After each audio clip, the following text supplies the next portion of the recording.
This is video number 2 in our faction intro series. The first one we did with Nothrog, and the way these break down is it's me and Graham, and then we're going to have a faction specialist on each time to kind of go over some of the key cards and strategies in the faction. So this time it's going to be Dwarves, and our Dwarf player this time is ForgedCaake, aka Bobby, so I want to welcome Graham into the video this time around, and he'll bring ForgedCaake on for us as well. Hey everyone, Graham again. And yeah, this time we've got the Dwarf Master General. You see Zod, you see Stonefist, you see any other good dwarf deck, chances are Bobby played it first. He's a real innovator for the Dwarves and their most steadfast champion in our online league. So we're excited to have him. Bobby, thanks for joining us. It's no problem. Glad to be here. Excited to try to, open up some eyes to dwarves, and hopefully people don't see them as just slow and stupid. Well, I guess on that note, just broadly kick us off. Why should people play dwarves? What makes them better than other factions? Well, this is kind of, there's not much that makes them better than other factions. They're probably, if you ask like a lot of players that have been playing the game for a while, they are ranked probably one of the lowest overall as a faction. They have a lot of weak warlords, but the ones that are strong are extremely competitive. They have great flavor. Like they probably have the best flavor in any faction, I feel, because I'm biased.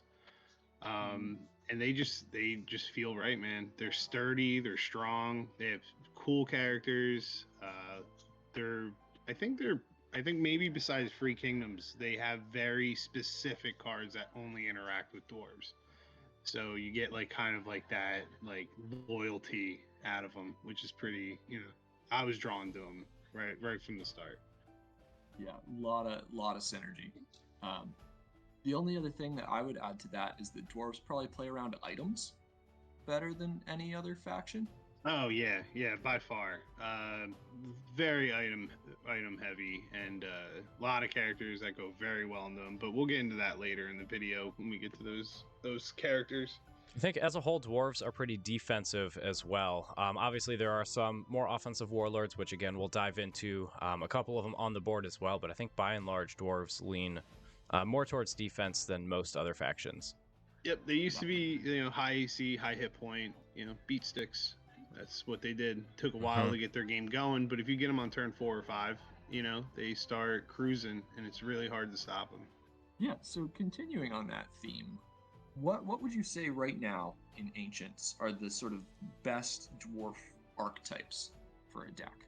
Well, you got the 3 right here. That's pretty much, you got King Zod Uber, and it's actually like, it's different because you have like 2 different Zod decks, right? You have like kind of what's been going around with like Wad, like what he's been playing is like an Uber Light, we'll say, like a lot of level 7 items and lower.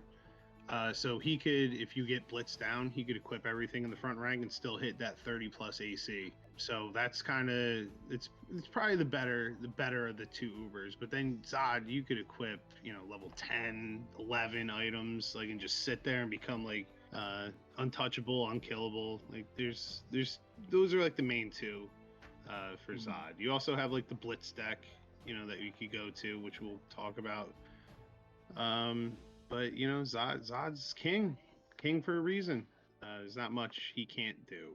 So, and then you also have, you have like a lot of Gargoyle synergy. Like Stonefist is probably the best one.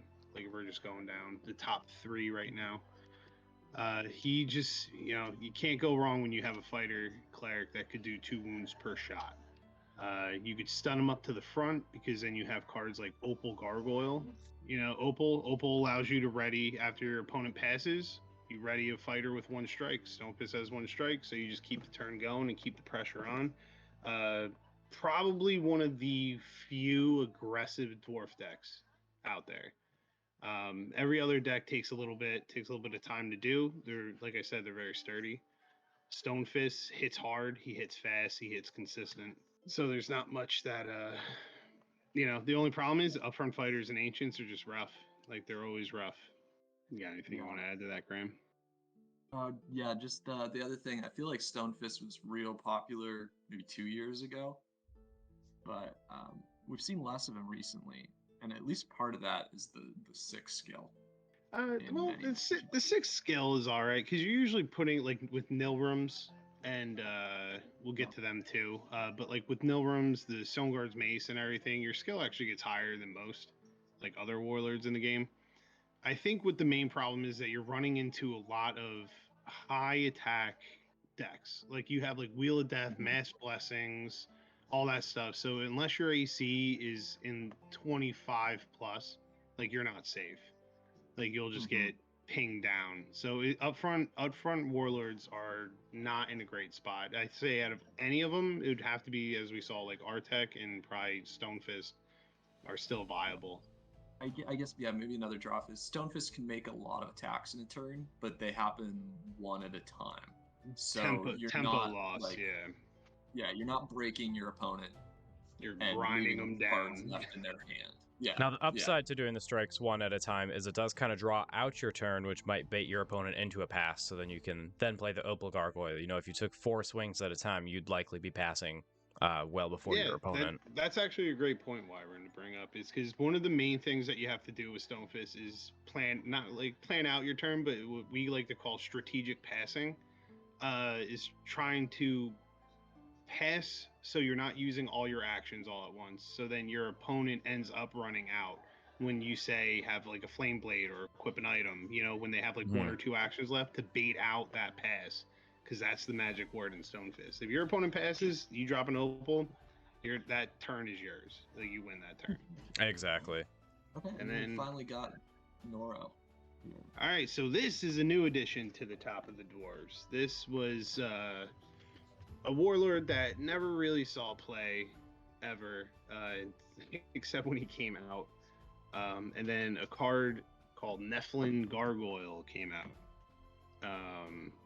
which got banned, you know, thanks to one of the German players. I think it was Cicelol, that created a Belial deck, not even a dwarf deck, that ran this, Herman's Epic, and all those items to make a really like a great deck. It was probably the best deck that was made.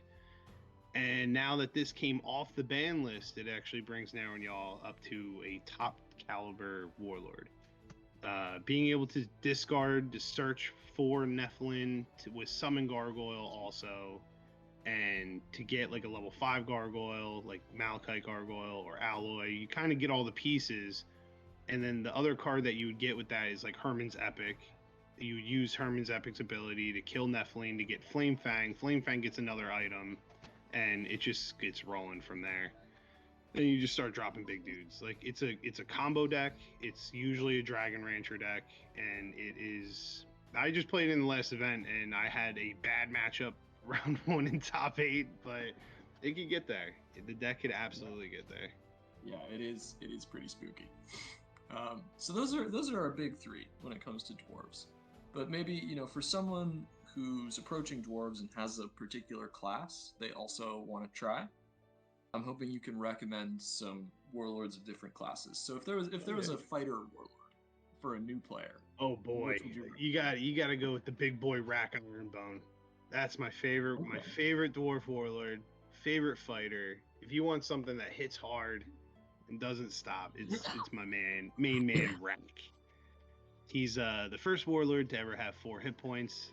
He should have been a barbarian. He is not. And he's just a beast. I love him. Crumb, but better, right?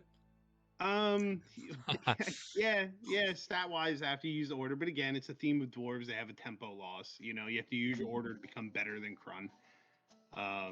But it's, you know, he's just, look at that art. Like, he's a beast. You know, you can't get better than Rack when it comes to like an aggressive upfront fighter. Like, this would be my choice. If you wanted to go for more protection, more sturdiness, then you have Peric. I forget his other name, but Peric. Soul Saver? Yeah, Soul Saver. He's just good. You know, he has low attack, decent AC, high skill for dwarves. But again, tempo loss, but he could end up getting +6 attack, +6 AC, and the ability to discard 2 items from your hand to ready. like all those extra steeds, those extra items that you want to add consistency to your deck, you have something to do with them now. So, and that is one of the weaknesses to upfront fighters, is that you have all these dead cards once you get to the front. Not him. He just readies and goes again. Yeah, having a Warlord with a discard ability is actually just incredibly powerful for any faction. It's amazing. Class. It is amazing to have a discard effect. Like any other thing, you would run like Cloud Racer, or you run that, but fighters don't have much, if any, I don't think, besides like some action cards that let you discard. So Peric having one built in and having such a strong effect to ready them is just clutch at times. What about a rogue? Rogues, there are two. I know it could be three, but there's two that stick out the most. There's Nitesh Imran, who came out in CE. He's the OG rogue Uber. He's very good in Ancients. His ability to ready a dwarf, and he has charisma. He's a bard, so you get bardic knowledge, all those crazy, bard cards that you could get. But the ability to ready a dwarf is amazing, because you could pretty much what you do with Nitesh is that you equip Portable Hole, you use it, you draw a card, use supply it back on, and then ready supply, equip it again, and if you have Logan's Ring, you just do that more. So you're drawing like 8 to 9 cards a turn, plus other items. Like you end up drawing a lot. So he is very consistent with whatever deck. You don't even have to go Uber with him. You could do that whole shell and do anything, combo, shooty, like whatever you want to do. He has a lot of options.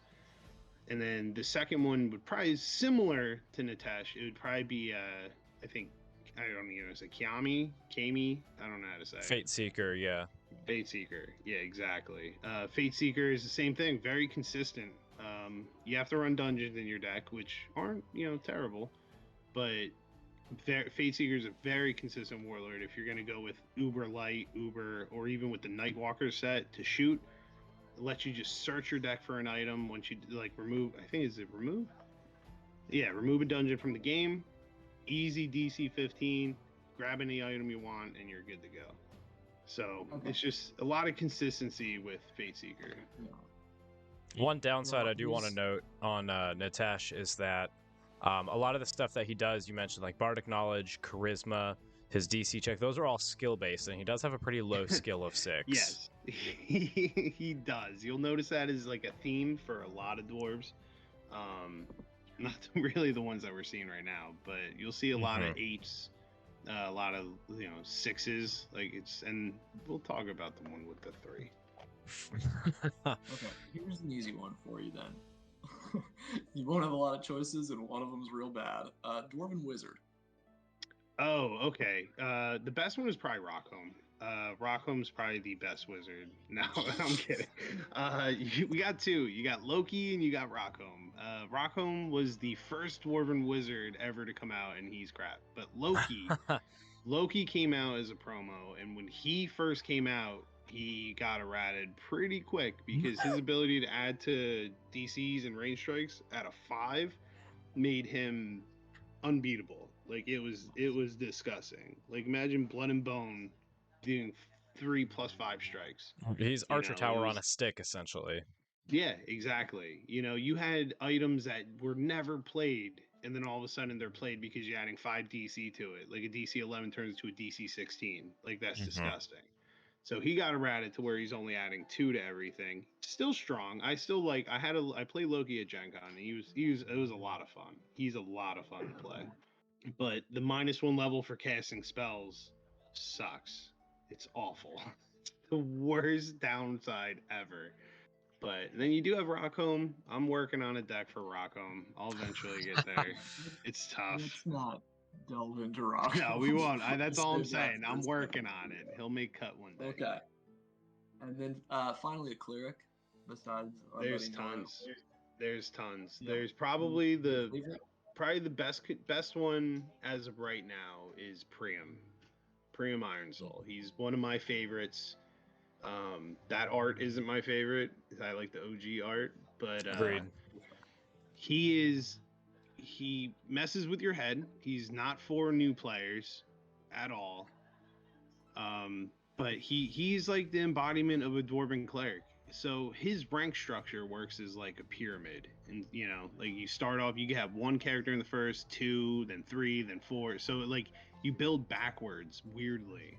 So you end up saving yourself some actions from like stuff dying and being able to hold consistently. Like he adds a lot, and then on top of that, he has a react that when he heals somebody, they ready. So it adds, it does what a dwarf cleric wanted to do when he was released, and it's just he's consistent, he's strong, but no subclass. No, never subclasses. No subclasses, none. Some Okay. like bards, assassins, but that's it. Yeah. So we've picked our warlord. Let's talk about the starting army. And I feel like particularly with dwarves, when it comes to rank 1, there's a few choices, not too many. You want to walk us through some of them? Yeah, so really there's only, in my opinion, there's only like three main ones. Three main ones that you would want to do, and it's Donres, it's Defiance, and it's Prophet. Those are the three. Donres, as you know, I don't know if anybody saw what Chris was saying in the Discord, but Donres and Defiance are essentially the same if you don't have a character in rank 2 you're trying to save, right? So Donres essentially has 2 hit points, and then he dies next turn. Like, he'll just get obliterated. Like, it doesn't matter. You know, next turn he's a 1 hit point, whatever. But if you have a second rank that you're trying to save, as we'll get into, then Donres is your better choice, because he heals any dwarf if it's the first turn within 1 rank, and then after that you could get a little aggressive with him. But then you have Defiance, just 2 hit point beast. That's it. You're just looking for meat. That's what you want. Nothing, just simple Defiance. And then sometimes you want to get a little aggressive, so you play Prophet. Prophet helps it, you know, need a 55% chance, 50% chance to pass stealth, 2 attack, solid starter. Can't really go wrong with Prophet. And any of these starts will work in almost any dwarf deck. It doesn't really matter. They all hold, they all have some way to stop strikes, whether it's hit points, reacts, or stealth. And you know, Prophet's the only one that can really attack. So yeah, I think I frequently see, or have started to see, for a long time people would start 3 Donres. Recently I've noticed some players starting 2 Donres, 1 Prophet. I haven't seen, I know Wad did it, but Wad did it, yeah, I believe, for Zin Secret. He would stealth in Prophet, search for Zin Secret, equip it, and blow up your entire army. I believe that's why he started. I could be wrong, but I don't know the reasoning behind starting a Prophet other than that in Zod. Yeah, but it's partially a hedge versus Gunda Altar or Stygian Wraith or Kinnel, so that your entire front rank doesn't die and you can keep one of your second rankers safe. Yeah, I could see that argument, but really, like, if you're going against Altar, like, if you're expecting Altars, like, you might as well just start 3 Defiance. Like, it does the same thing. Like, unless you're worried about dust, but I don't know. Nothrogs are a terrible matchup in Dwarves. Like, just terrible. It's the worst matchup you could possibly have. All right, well, we've been talking about protecting the second rank. Who should we be protecting? Well, the first one that comes to mind is probably Preen. Preen's one of the better level 2 starts that you could pretty much throw in any deck and it'll work very well. It's kind of like one of those like bite back type things. So if they swing at one of your guys, you know, they're gonna have to pay the price. They have to make that high DC 13 for a level 1 or suffer a wound. So it just kind of like, you know, stops the bleeding, so to speak. So Preen's a great one. The other one is definitely Will. Will, I hope, start seeing more of a comeback into games. Being able to just lock down that first action, stun 2 Spencers, stun 2 Gundas. That pretty much guarantees you, like, your first turn is going to go a lot smoother. And that's what you're trying to do. You're trying to get out of the first turn. First turns are rough. And then if you are playing one of the warlords like Peric, Rack, you know, even sometimes Stonefist, you could go with Arla Favor Sight. Talk about getting an attack bonus. Uber is not a problem if you're going to run that level 2. It's just great, you know, gives you a huge attack bonus, especially on Parrot, because you're getting up to 21 AC. You just get 11 attack on top of anything else. Like, you're not missing anything. I think one more that sees play outside of Arla as well. I mean, obviously there's lots that see play, but one I've seen somewhat consistently is Wall. Oh, Wall's great. He's an OG favorite of mine. I usually always start with Wall as my level 2, but then it gets changed out to something else. Wall's just solid. You know, being able to add 5 to somebody's AC is just good. It's just solid. The only problem with Wall is that there's so many buffs out there, like Wheel of Death, Mass Blessing. Like, you might as well just try to like prevent or get rid of something instead of just trying to add the 5 AC. He's really good in the limited formats. Like, if you're going with 4th edition, I think he was legal in all of them, Epic and CE. Like, he's great start in any of those. The other one I wanted to mention for some of the more aggressive decks is Oh yeah. Oh yeah. Yep. I can't believe I forgot about him. One of the few tempo cards that dwarves have. Yeah, he's one of the best. I would say one of the best cards in the game. Not many characters can compete with him. Like, he has to live, which is, you know, why you would want to start Donrez. If you're starting Amends, you start Donrez, so you could get him safely to the front rank next to your Warlord, kill him, and then your Warlord gets a free attack. And you start 2 of them, so that could be anywhere between, you know, 4 or, yeah, it could be like 4 to 8 strikes in one turn from your Warlord. And 15 AC is wild for a level 2 as well. I mean, even, you know, if your Danrus are for whatever reason tapped down, you get him up, it's no guarantee they're going to be able to take him out before you can use him. Yeah, and he also has a huge target, you know, so if you drop an Amends, that's usually going to be a strike that's going on him instead of your Warlord too. So it could buy you an action if need be. But yeah, I forgot about him. Yeah, certainly really the only thing that keeps Amends in check is the fact that he's dwarf chosen. He was a freak Nothrog. Oh my god. Oh no, then no shot. He would be on the ban list, or at least reserved, you know. Like, the fact that he's a dwarf makes him balanced, which says a lot. But Amends is very consistent in the Blitz Zod deck. The one that only runs like 2 steeds. You just run King's Lady, Heirloom, Monkey's Paws. You go to the front, 2 Amends, 3 Donrez, and just go to town. It's extremely consistent, but like I said before, upfront fighters have a tough time in Ancients. It's rough up there. Well, we've covered the starting army, we've covered the warlords, we've talked about some other dwarf characters, Supply, Opal, Gargoyle, but I want to give the rest of this video to talk about just other characters you should be considering as a dwarf when you're building your deck. Draenexes. That would be the first one. I usually put Draenexes into my decks before 3 of them, and then I just trim them down as I see fit. Draenexes gives your entire army blanket additional wounds.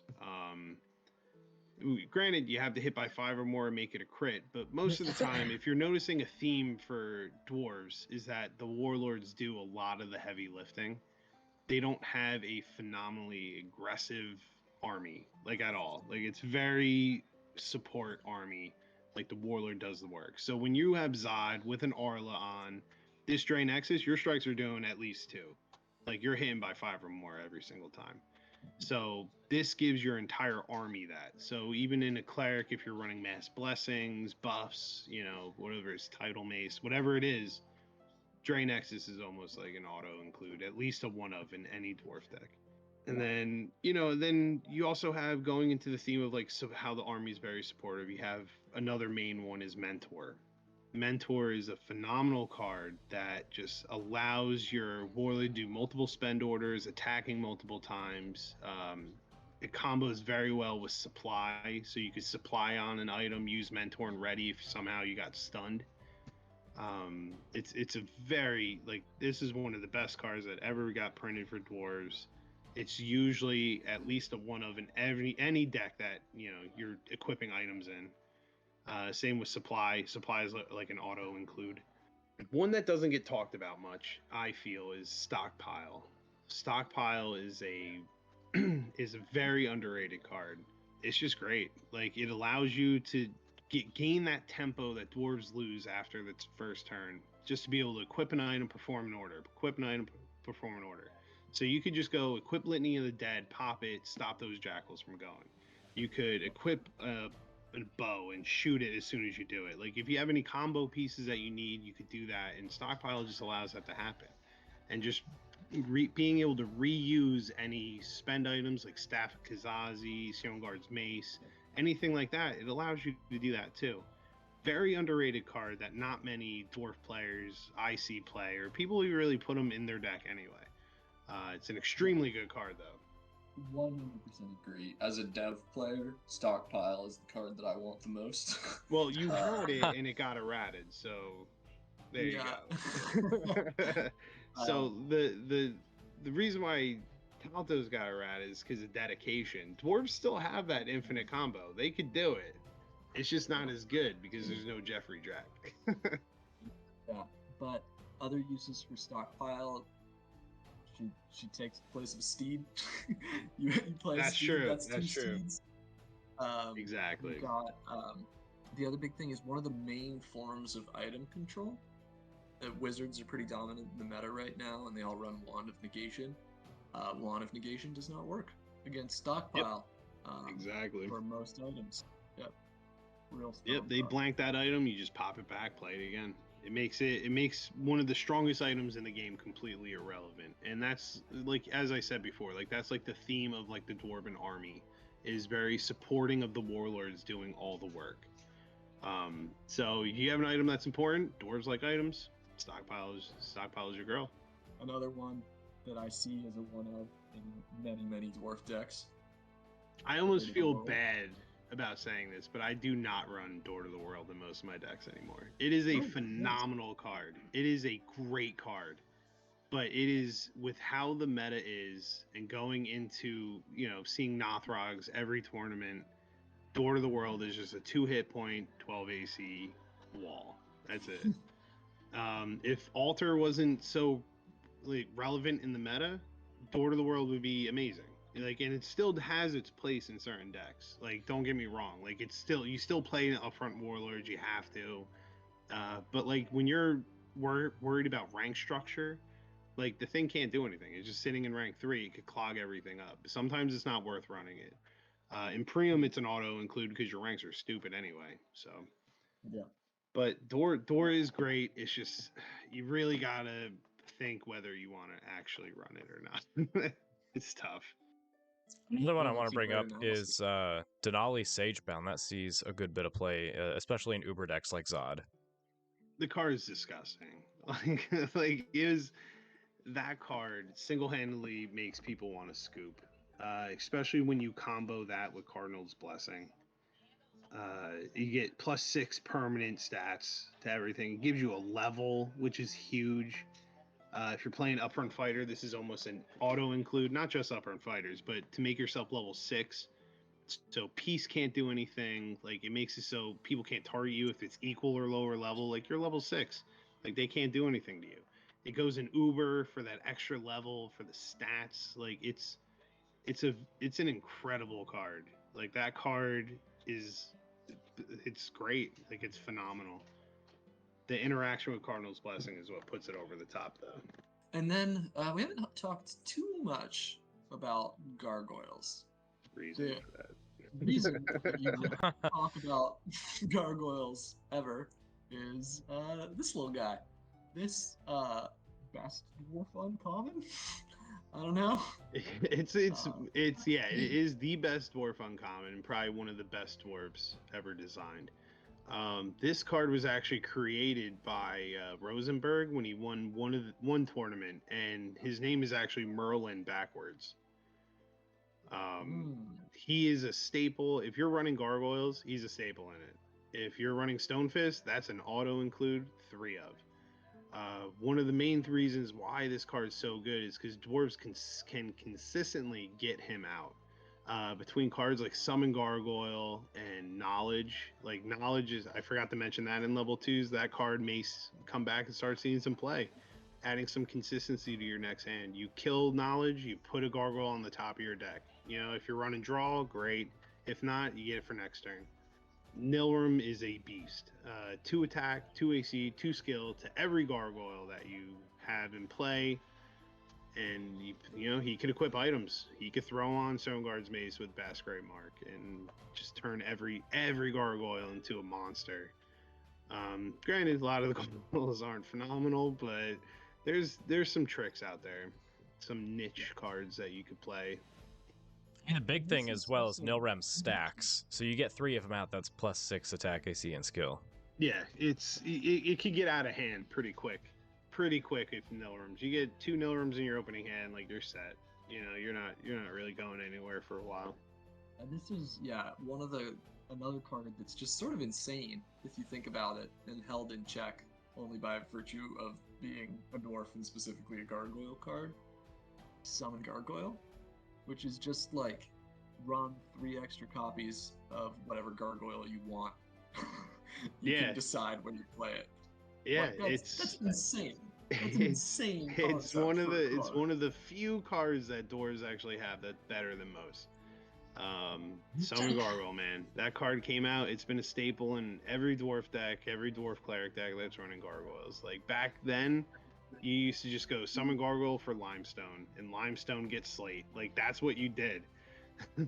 And now you get Nilrim.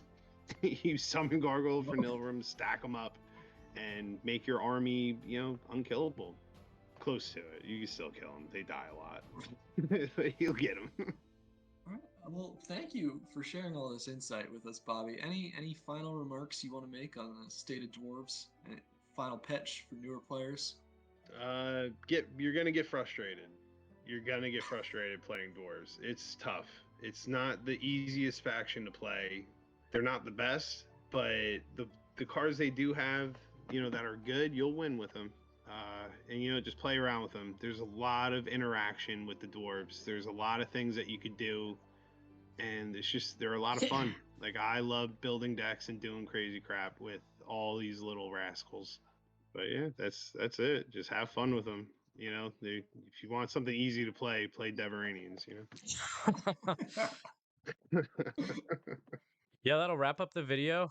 Huge thanks to Bobby for taking the time to come on and teach us all of his expertise from probably close to 2 decades worth of playing dwarves. And thanks to Graham for moderating this discussion as well. Be sure to stay tuned for the future faction overviews that we'll be doing as well. And hopefully these are helpful for you for getting back into the game or getting in for a first timer. So thanks for watching. Be sure to subscribe to the channel for more Warlord CCG content.